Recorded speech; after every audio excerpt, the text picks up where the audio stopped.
The Silent Colony. The last peaceful morning.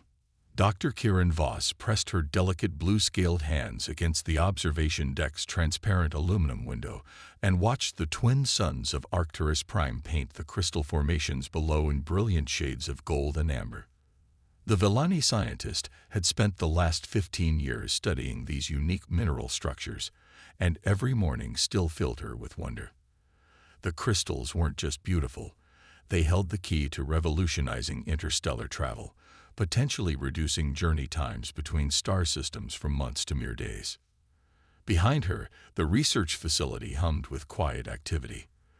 The Villani were a peaceful species, evolved from amphibious creatures on a world of endless shallow seas. Their society had developed around cooperation and shared knowledge rather than competition and conflict. War was a concept they understood academically, but had never experienced firsthand. Their military consisted of a handful of patrol vessels designed more for rescue operations than combat.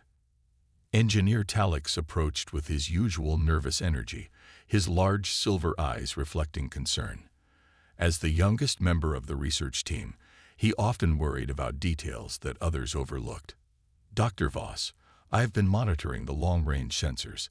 There are some unusual readings at the edge of our system." Voss turned from the window, her expression immediately shifting to professional focus. The Villani had learned long ago that in the vast emptiness of space, unusual readings were rarely good news. "What kind of readings, Talix?" "Multiple large signatures moving in formation. They're still 3 days out, but their trajectory suggests they're heading directly for us." Talix's hands trembled slightly as he manipulated the holographic display, showing a dozen red dots converging on their small blue world. Commander Jarek, the station's security chief, stepped into the observation deck with the measured pace of someone trying not to show alarm. Despite being young for his position, Jarek had served on several exploration missions and had heard enough stories from deep space traders to recognize potential threats. "Dr. Voss, we need to talk. Those ships, they're broadcasting identification codes." "And?" Voss asked, though something in Jarek's tone made her stomach twist with dread. "They're Karvik Empire vessels, a full conquest fleet." The words hit the observation deck like a physical blow. Every Villani in the galaxy knew about the Karvik Empire. They were a reptilian species that had built their civilization on conquest and subjugation.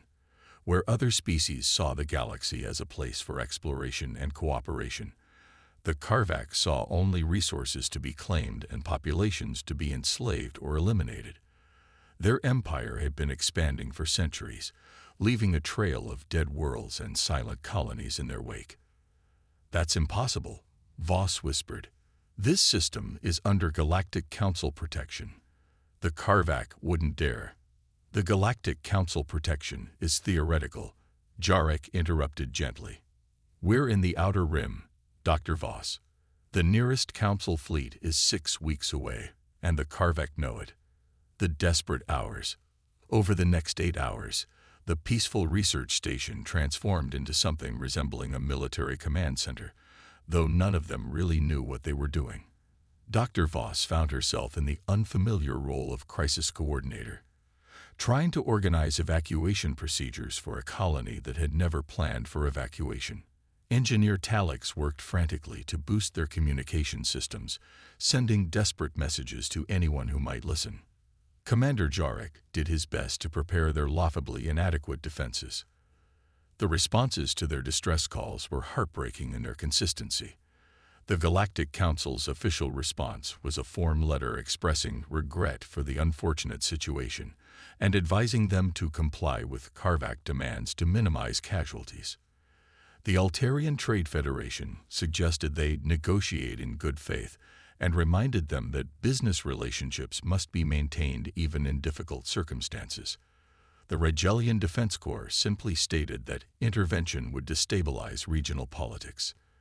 "They're abandoning us," Voss said quietly, staring at the latest rejection message. Around her, the communications center had become a hub of desperate activity. Dozens of Villani worked at computer terminals, reaching out to any organization, any species, any individual who might be willing to help. The responses were universally the same: polite expressions of sympathy followed by careful explanations of why actually helping was impossible. Telix looked up from his workstation, his large eyes filled with tears. "Dr. Voss, I've managed to increase our beacon's range by routing power from non-essential systems. Our distress signal is now reaching approximately 47 star systems instead of the usual 12. Any of them responding?" she asked, though she already knew the answer from his expression.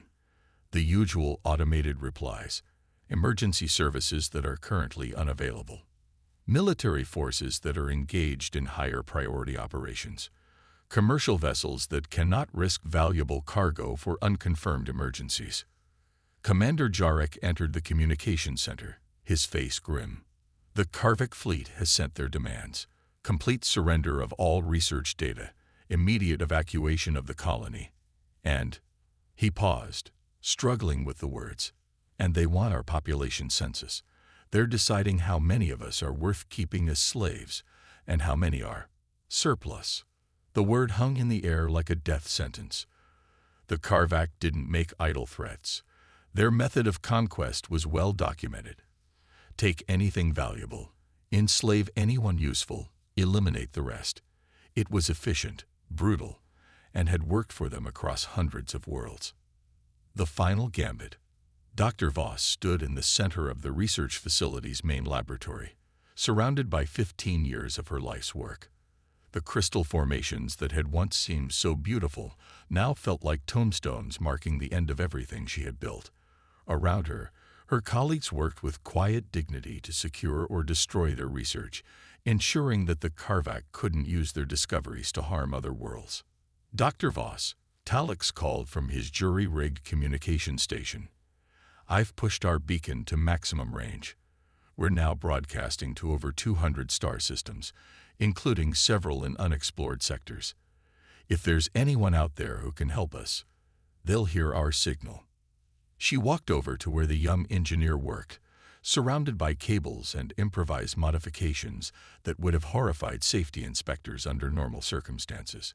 "What kind of response are you getting from the unexplored sectors?" "Mostly nothing. A few automated navigation beacons, some mining drones. Astronomical phenomena." He paused, adjusting his instruments. "Wait, there's something unusual. A very faint signal coming from a system in the outer spiral arm. It's responding to our beacon." "What kind of response?" Talix frowned at his displays. "I'm not sure. It's not following any standard communication protocol.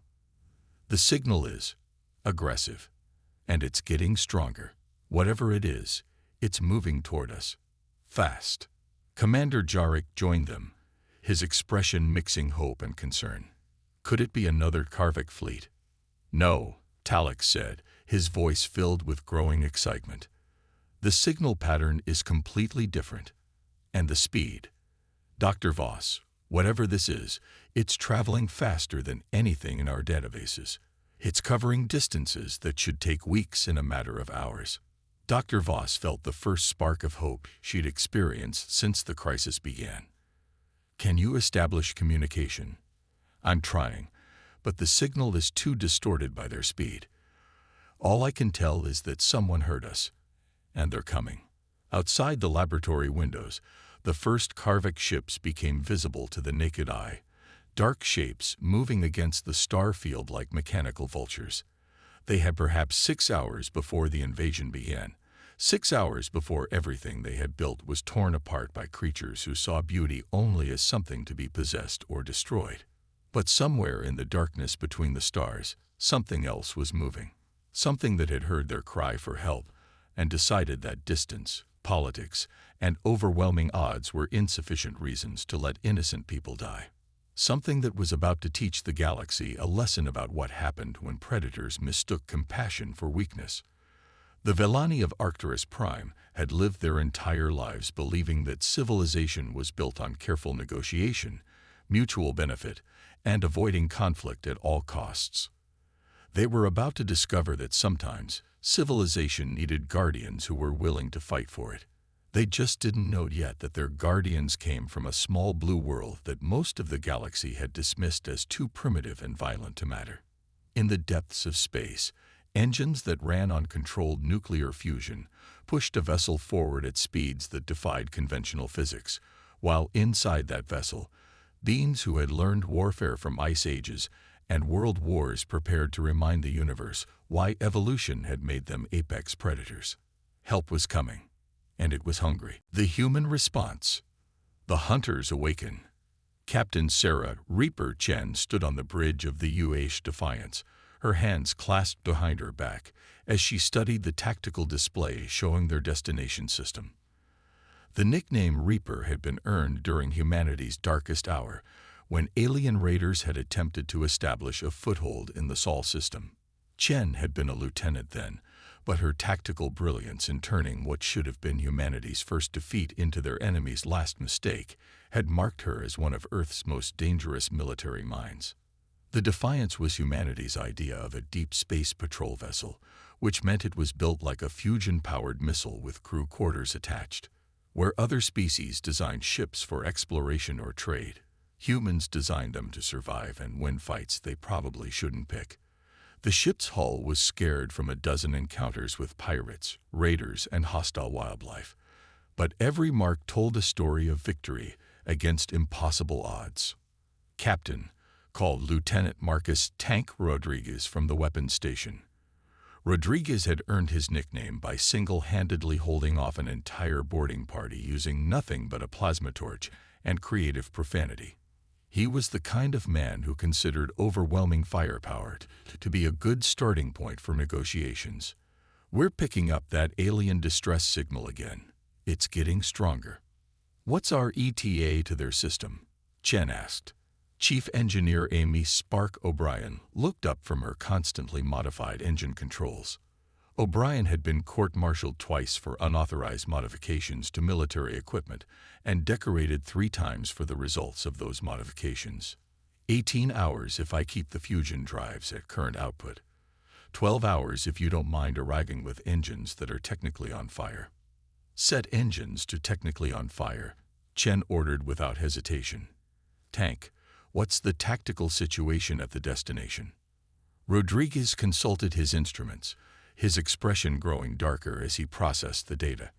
12 Carvac heavy cruisers in standard conquest formation. They're known for shock and awe tactics, overwhelming firepower followed by systematic elimination of resistance. Dr. Elena Vasquez, the ship's xenobiologist and first contact specialist, stepped onto the bridge carrying a data pad filled with her analysis of the distress signal. Captain, I've been studying the alien transmission. The species calls themselves Villani. They're scientists, not soldiers. Their entire civilization is built around research and cooperation. So they're defenseless, Chen observed. Completely. And the Carvac know it. This isn't a military engagement. It's going to be a massacre. Chen was quiet for a moment, thinking. Around her, the bridge hummed with activity as her crew prepared for an engagement that any rational analysis would call suicide. 1 human ship against 12 alien vessels, each of which outmassed them by a factor of 3. The smart play would be to report the situation to Earth Command and let politicians and diplomats figure out how to respond in 6 months or so. But Sarah Chen hadn't become Reaper by making smart plays. She'd earned the name by making the plays that worked. Spark, what's our weapon status? All rail guns functional, though I've made some modifications that technically violate several international treaties. Missile tubes loaded with our special surprise packages, and I may have accidentally created a new type of torpedo by combining human engineering with some alien tech we picked up from that trader last month. Accidentally. O'Brien grinned. Accidentally on purpose. It's either going to punch through their shields like paper or create a small black hole. I'm honestly not sure which. Chen nodded approvingly. This was why she loved her crew. Where other species saw regulations and limitations, humans saw suggestions and starting points. Tank, tactical analysis. How do we win this? Rodriguez studied his displays, running calculations that made the ship's computer work harder than it had since installation. Conventionally, we don't. They have us outgunned, outmassed, and outnumbered. Standard tactics suggest immediate retreat. So we don't use standard tactics. No, Captain. We use human tactics. The art of impossible war. The Karvek fleet hung in space around Arcturus Prime like a collection of mechanical death sentences. Each vessel was a testament to their philosophy of conquest through overwhelming force. Heavy armor, massive weapons, and enough firepower to reduce a planet's surface to molten glass. They had used the same tactics for centuries because they worked. Shock, awe, and the certain knowledge that resistance was futile. War leader Krex stood on the bridge of his flagship, studying the peaceful world below through eyes that saw only resources to be claimed. The Villani colony was precisely the kind of target the Karvak preferred. Wealthy enough to be worth conquering, defenseless enough to be conquered easily, and isolated enough that no one would risk war to save them. Begin the final approach, he ordered his subordinates. Deploy boarding shuttles to the primary research facility. I want their data cores intact and their population sorted within 6 hours. It was then that his sensor operator made a sound that Krex had never heard before, a noise somewhere between confusion and disbelief. War leader, we have a new contact at the edge of the system. Single vessel, unknown configuration. Approaching it. That can't be right. Report properly, or I'll have you ejected into space, Krex snarled. Sir, the vessel is approaching at 0.75 light speed. In normal space, that's physically impossible with any known technology. Krex studied the tactical display, his reptilian features twisted in confusion. The new contact was indeed moving impossibly fast, and its energy signature was unlike anything in their databases. More concerning, it was heading directly for them without any attempt at stealth or evasion. Single ship against our entire fleet, Krex mused. Either they're insane, or they know something we don't. The answer came 18 minutes later when the UHS Defiance dropped out of its impossible speed approach and immediately opened fire with weapons that redefined the concept of conventional warfare. The first salvo of human railgun rounds moved so fast they were invisible until they struck, punching through Karvak shields like they were made of paper and opening craters in armor that was supposed to be impenetrable. Evasive maneuvers, Krex shouted, but the human ship was already gone, moving in patterns that seemed to ignore physics. Where Karvak vessels were built for overwhelming firepower and heavy armor, the human ship was built for speed, agility, and hitting harder than anything its size had any right to hit. The second wave of human attacks came from an impossible angle, above the plane of battle where no ship should have been able to maneuver. Chief Engineer O'Brien's modified torpedoes struck 2 Karvak cruisers simultaneously, and the results were exactly as unpredictable as she'd feared. Instead of conventional explosions, the weapons created localized space-time distortions that twisted the enemy vessels into configurations that would have been modern art if they weren't so horrifying. What kind of species builds weapons that rewrite physics? Demanded Krex's tactical officer. The answer came over the communication channels as Captain Chen's voice cut through Karvak encryption, like it was children's code. This is Captain Sarah Chen of the United Human Ship Defiance. You have exactly 30 seconds to begin withdrawing from this system, or I will show you what happens when predators pick on someone under human protection. Krex studied the tactical display in growing alarm. In less than 5 minutes, the humans had destroyed or disabled 4 of his vessels and demonstrated technology that shouldn't exist. Worse, they were fighting with a tactical creativity that defied all conventional military doctrine. They didn't follow standard attack patterns or predictable maneuvers. They fought like they were making up the rules as they went along. War leader, his communications officer reported, the human vessel is broadcasting on all frequencies. They're telling our crews how to surrender properly. The lesson learned. What followed was less a battle than a masterclass in applied impossibility. The human ship moved through the Karvak formation like a dancer, never where the enemy expected, always striking from angles that shouldn't have been available. Lieutenant Rodriguez's weapons systems performed feats of engineering that violated several laws of physics and at least one conservation principle. Chief Engineer O'Brien's modifications proved that the difference between genius and insanity was measured in results rather than methodology. But it wasn't just the technology that broke the Karvak fleet's morale.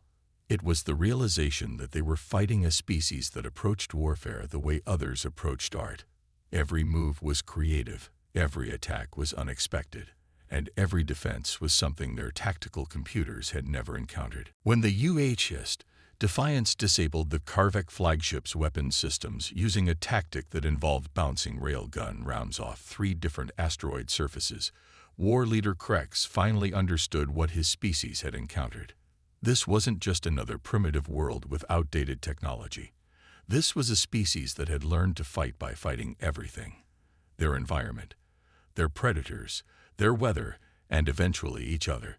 They had turned survival into science and warfare into poetry. "All vessels, withdraw immediately," Krex ordered, his voice hollow with defeat. Around him, his bridge crew worked frantically to comply with the human surrender instructions that were still broadcasting on all frequencies, delivered in a tone that was helpful, polite, and absolutely terrifying in its confidence. As the Karvak fleet limped away from Arcturus Prime, Dr. Kieran Voss stood in her observatory watching the impossible human ship settle into orbit around her world.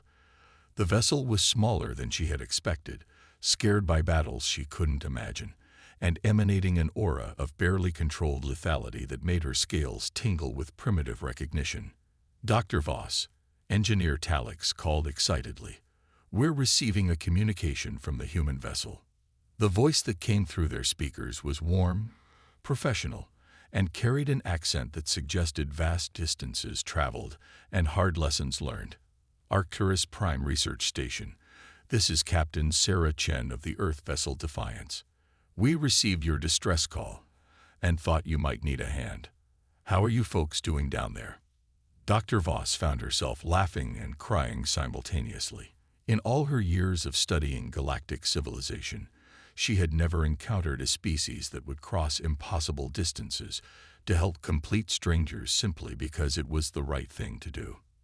The humans had just rewritten her understanding of what intelligent life could become. "Captain Chen," she replied, her voice shaking with gratitude and wonder, "we are very well now, thanks to you. But I have to ask, your ship, your weapons, your tactics, how is any of this possible?" There was a pause, and when Captain Chen replied, Dr. Voss could hear the smile in her voice. "Ma'am, we're humans. Impossible is just our way of saying we haven't figured out how to do it yet." As news of the Battle of Arcturus Prime spread across the galaxy, species that had dismissed Earth as a primitive backwater began to reassess their assumptions.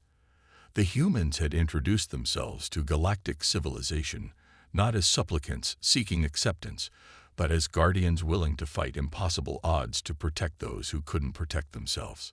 The galaxy would never be the same, and for the first time in centuries, that was a very good thing. The Velani of Arcturus Prime returned to their research with a new understanding of the universe. Beauty and knowledge were worth preserving, but sometimes they needed guardians who were willing to fight for them. And somewhere in the vastness of space, humanity continued its patrol, carrying a simple message to any who would listen. The strong should protect the weak, predators should fear consequences, and no one fights alone while humans draw breath. They thought no help was coming. They were wrong. Help had been waiting in the darkness between the stars, carried by beings who had learned that the best way to survive in a dangerous universe was to make it less dangerous for everyone else. The hunt was over. Humanity had found their place among the stars.